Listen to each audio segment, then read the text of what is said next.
Salut les amis, alors aujourd'hui on se retrouve pour une recette de pâtes fraîches, donc pour faire des pâtes maison.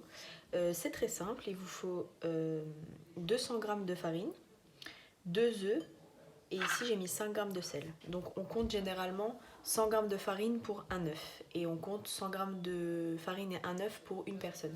Donc là c'est une recette pour 2 personnes, maintenant si vous êtes des gros mangeurs vous pouvez faire x2, il n'y a aucun problème. On va mélanger tous les ingrédients. Ce qui est bien, c'est que si chez vous, vous avez un plan de travail ou un marbre assez grand, vous pouvez le faire à même le plan de travail. C'est mieux pour travailler la pâte. Donc moi, je vais faire ça. Donc on renverse les 200 g de farine. Au milieu, on fait un petit puits. Dans ce petit puits, on va intégrer les 2 œufs et les 5 g de sel. Faut faire des bords assez larges pour que les œufs puissent être à l'intérieur sans déborder. Et ensuite, on va venir casser les œufs au doigt et mélanger avec la farine. Si ça déborde, c'est pas grave.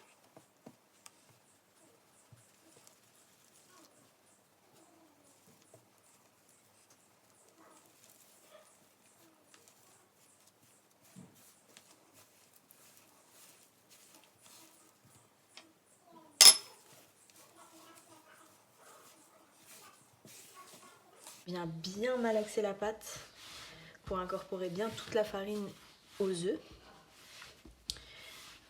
Si votre pâte vous semble un peu trop sèche ou que toute la farine n'arrive pas bien à s'incorporer, c'est possible de rajouter un tout petit peu d'eau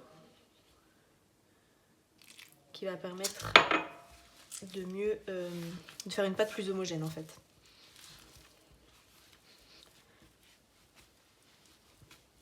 On va bien chercher toute la farine sur le plan de travail. Et ensuite, on n'hésite pas à bien malaxer la pâte. C'est très important pour qu'elle soit bien souple. On veut une pâte un peu élastique et pas trop sèche. Voilà, donc à cette étape de la recette, comme vous pouvez le constater sur mon plan de travail, il n'y a plus de farine. Donc tout a été absorbé par les œufs. Donc tout est bien mélangé. Maintenant, il faut continuer de bien malaxer la pâte. On appuie fort, fort dessus et on la rabat comme ceci.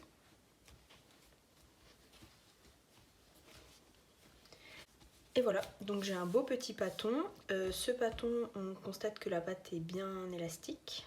Donc on va le mettre dans du film plastique et le mettre au frais pendant minimum 1 heure. Et voilà, donc ma pâte sort du frigo, ça fait 1 heure qu'elle repose. Elle est maintenant beaucoup plus dure que tout à l'heure. On peut donc mieux la travailler. Donc pour cette étape, travaillez toujours avec un petit peu de farine à côté de vous pour fleurer le poste de travail. Donc fleurer, c'est prendre un petit peu de farine et en fait on vient en mettre un tout petit peu sur le poste juste pour que la pâte adhère pas au poste de travail et qu'elle puisse plus facilement glisser. Alors il ne faut surtout pas mettre trop de farine sur le poste de travail, ce qui pourrait s'intégrer à la pâte et donc la rendre plus friable. Donc simplement un tout petit peu. Ensuite avec cette boule, donc je vais la couper en deux. Utiliser qu'une partie. On va donc l'aplatir au rouleau à pâtisserie. Et ensuite, moi je vais passer dans une machine, donc dans un laminoir pour faire des pâtes. Maintenant, si vous n'en avez pas, vous pouvez à la maison simplement l'étaler au rouleau à pâtisserie.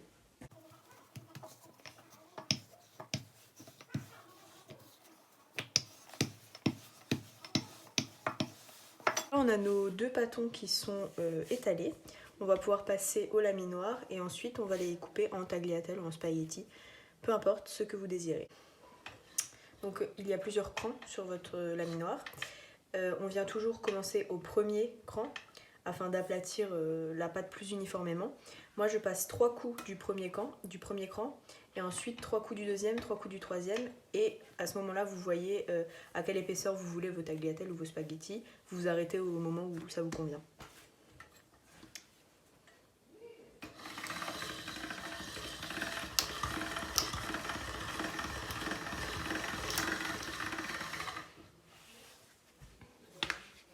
Une fois que la pâte est passée un premier coup, donc elle est bien étirée, je la coupe en deux.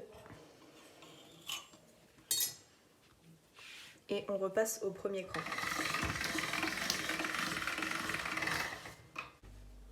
Alors lorsque vous faites les premiers tours, vous pouvez replier la pâte sur elle-même, une fois, deux fois, et repasser. Ça fera une texture qui n'en est que meilleure. Donc premier tour on replie, deuxième tour on replie, troisième tour.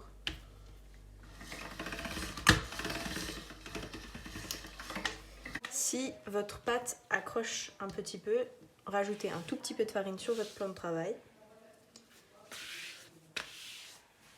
et ça ira beaucoup mieux.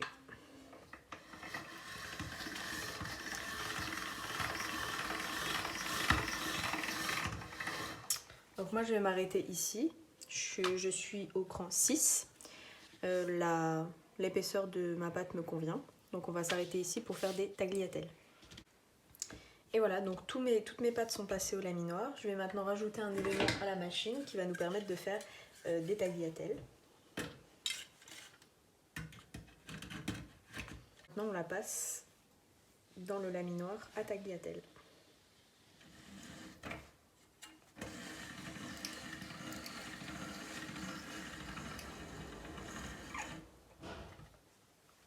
Et voilà, nos premières tagliatelles sont prêtes. Il ne vous reste plus qu'à répéter l'opération pour chaque pâte.